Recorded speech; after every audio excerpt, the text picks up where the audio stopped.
It would be a lot easier. What's going on, y'all?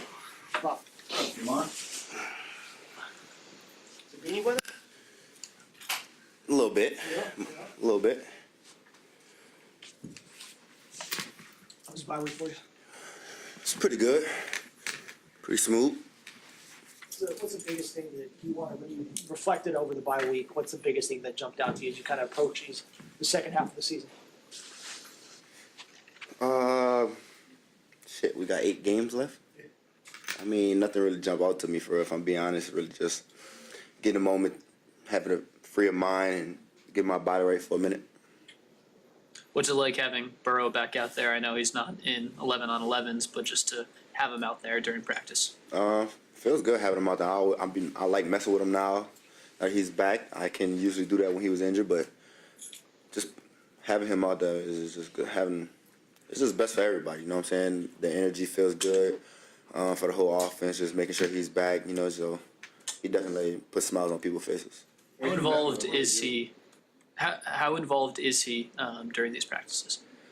He does like I think Indy. I don't really know like what else he does besides Indy, but he don't do like no team drills or nothing like that. So majority of the time he just like, you know, doing his own stuff on the side and then coming to practice. How do you mess with Burrow? Shit, I bump him, headbutt him, punch him, whatever I can. Kind of like a brother, like a older brother. I treat him like my little brother. Though. I like bullying him a little bit.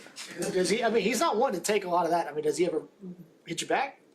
Once I start throwing punches, that's when he's interested into fighting. Yeah, he like UFC. Yeah, you say it again. Why do you think that is? Why do you think it takes a couple punches for him to land for him to then like, all right, let's get it. I just think he liked the motion of punching and kicking. He's such a UFC fighter, so. Did he clue you in? Did you know he was getting close, or were you surprised that some people? When he practiced? Yeah. Did you know he was? I didn't know he was practicing. I was surprised. I just seen him putting the stuff on. I didn't know what was going on. When did that start? When did you start messing with him? Did you do that at LSU? Hell nah. Why not? He didn't talk to nobody. And I ain't really know him either. I'm not gonna push somebody's buttons if I don't know him yet. You know, yeah. I just mess with him every here and there. But like now it's like, you know, I see him. We don't talk in the morning sometimes because it'd be so early for me. Then once lunchtime comes, we start talking a little bit. It's not really till you got here did you start being the type to mess with Joe a little more. I want to say just his last year at LSU. Yeah.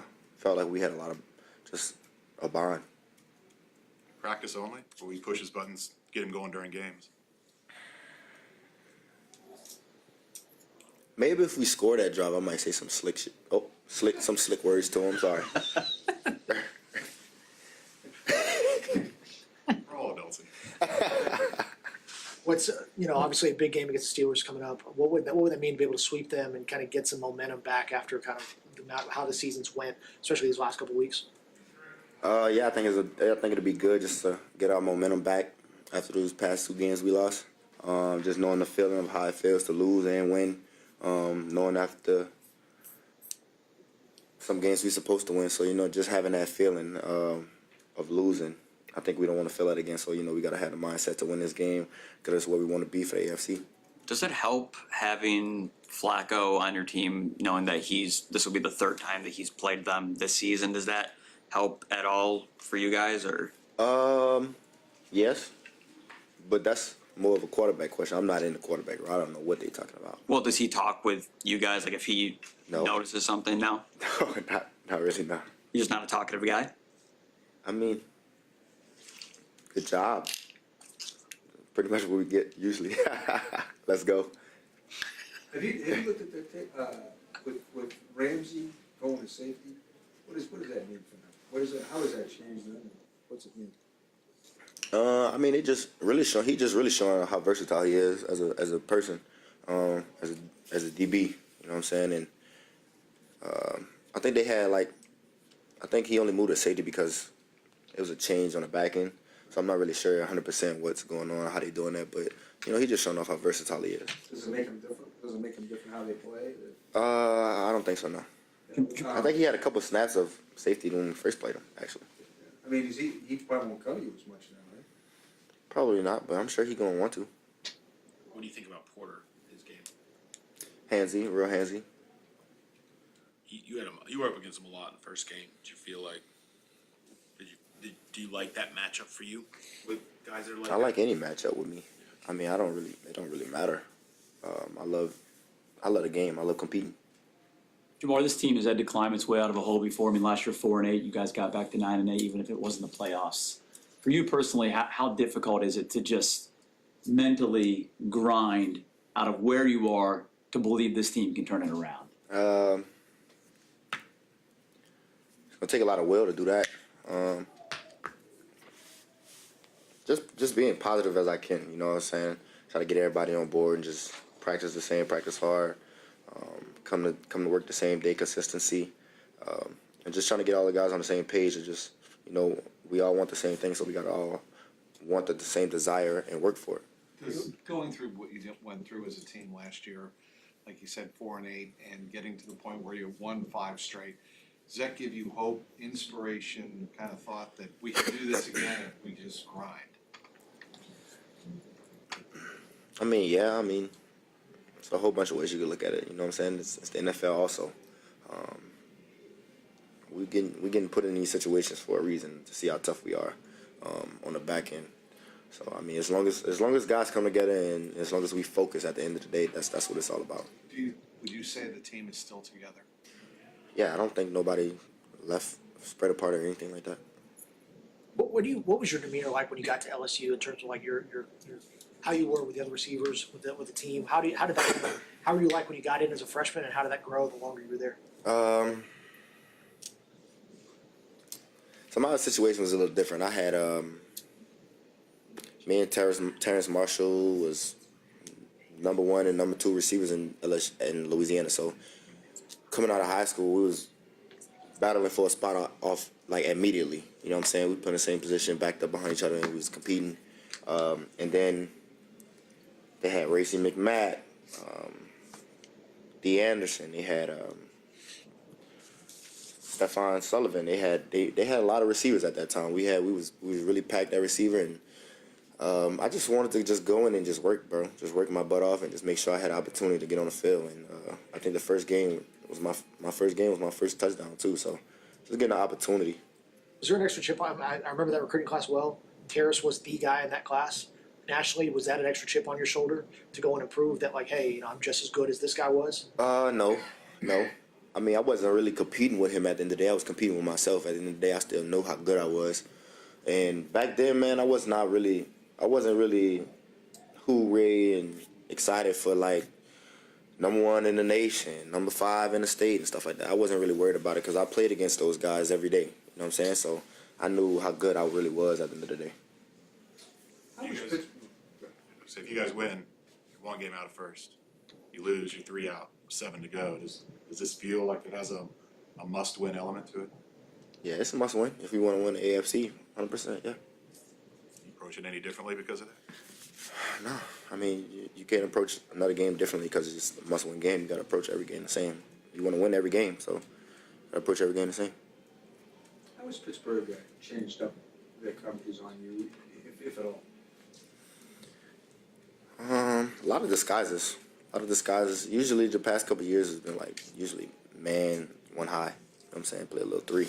But this year they mixing around some cloud, showing little quarters every here and there, little 3 buzz, some 6 strong sometimes. So they throw around pretty much a little bit of everything just because they know what kind of DBs they have on the back end. Does it pretty much come down to man? I mean, they show you a lot of stuff. Does it pretty much come down To making a play when it's time, yeah. Why have you taken a lot of guys when they become captains? You don't see a big difference. It seems like it's meant a lot to you and kind of changed the way you approach things. Why has that been the case for you? Why has that meant so much to you? I think the only thing that it changed for me was just being vocal. I don't think it changed nothing else, if I'm being honest. Everybody can tell you I'm the same every day. I do the same. You know, I act the same. I'm just a little more vocal now than I've been these past couple of years, just because I really had to embrace that role, just because Joe wasn't here and just because a lot of guys look up to me and with the captain on my jersey. Why did captain talked a lot about that captain meaning a lot to you. Why has that meant so much to you, being a captain? I don't know. I'm not gonna say it mean that much to me at the end of the day, because I still have respect for my teammates. You know, it's just they picking it too. So like, it's not like I'm going around being like, y'all pick me for captain and stuff like that. So I never really had a desire to really want to be a captain, because I know I'm a quiet guy. I like to sit back and observe stuff. So, but I didn't really mind being captain. You know, so I mean, I just took it and ran with it. There's been a lot of talk about Joe Burrow will come back if the team wins the next couple. He might not if they don't. You know Joe really well. What do you think Joe wants to do, regardless of what happens the next 2-3 weeks? I'm pretty sure Joe wants to be out there. We could look at preseason game. He was out there in preseason game, so he wants to be out there. Do you think he's a little crazy in some ways? Yeah, not a little. Yeah. It just, I mean, people see him rehab over and over again the way it's been and how aggressive he is, and then here he is, and he's almost back already. I mean, is it mind blowing to you? Pretty much a little bit. It was pretty fast. I didn't expect it to be so fast. When I seen him getting dressed for practice, my first thing in my head was, I just remember telling y'all, like, he need to go get ready to come back, and shit, he's already back. So it happens fast. Blink of an eye, I can say that. So his competitive nature makes him crazy. Other things as well, all of it. I think his personality makes him unique. The way he approaches the game makes him crazy. How much he loves the game makes him crazy. That's how much passion he has behind it, and nothing's wrong with that. He just wants to win, and you know you need people around you like that. You were one of the ones that was vocal in 23 about him taking his time to come back off the calf. He came back early anyways. This time around, do you give him any extra advice about, hey, how to handle it? Or, I mean, now that you've been through it before, how do you deal with it? I ain't gonna say nothing. I ain't mad about what he's doing, how he's doing it at the end of the day. At the end of the day, when stuff like that happens, I'm trying to look out for my brother. You know what I'm saying? At the end of the day, we all have a say-so on how we want to go about continuing a process from an injury. So I'm just being a brother and giving on positive energy. Have you seen things this year, Jamar, defensively, that you have not seen before?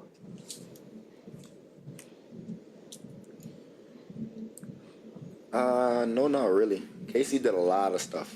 If I'm being honest, Casey did a lot of stuff. So I want to say shout out to Casey for showing me a lot. So Joe Flacco was talking yesterday, telling us that he has seen things this year with you and T, double-double, that he has never seen before. Very unusual. no, Casey did everything first. 100%. Yeah, they threw everything at us first.